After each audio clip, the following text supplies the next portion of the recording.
quick couple of minutes on how I fitted Chinese eBay bullet-shaped indicators to my 1959 C15, and where I took this design from. Those familiar with the BSA sign will see the teardrop shape replicated or tried to be over the indicator. Anyway, I made a short L bracket, profiled this off with my smooth grinding wheel, tied this into the lower fork sanction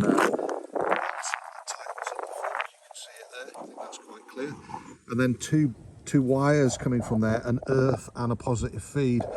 This is plastic, so the earth has to go to the bulb fitment, so I run a red and a black into the headlamp shell, and that's fed from a switch. So the switch again is a Lucas Wassell part, and it's a classic indicator type shape, so there's no indicator. That's the left-hand indicator as you sat on the bike, and that's the right-hand indicator as you sat on the bike. That picks up a positive feed from the flasher unit that's under my seat, and I'll show you that in a minute.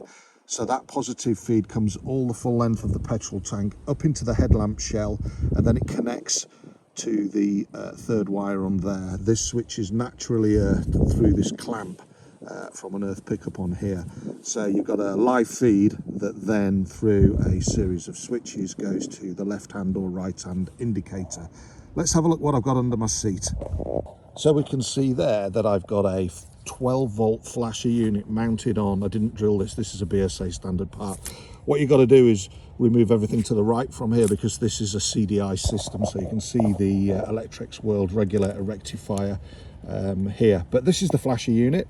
I created another piece of aluminium offcut to create a hook, and here you'll find again, I'm 12 volt.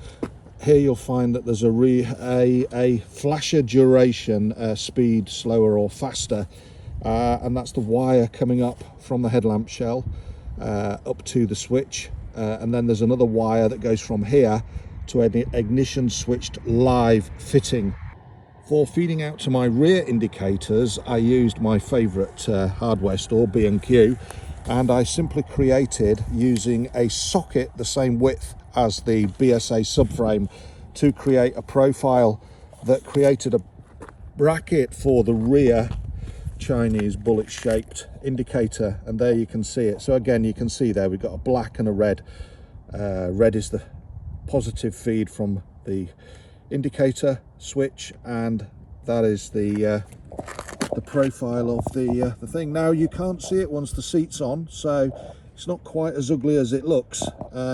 What I'd say for anybody considering these indicators, like anything that's fairly cheap on eBay, it's monkey metal. You've got to be very, very careful with it. But that's a quick overview of my 12 volt bullet shaped implementation of fitting indicators to a British classic motorcycle.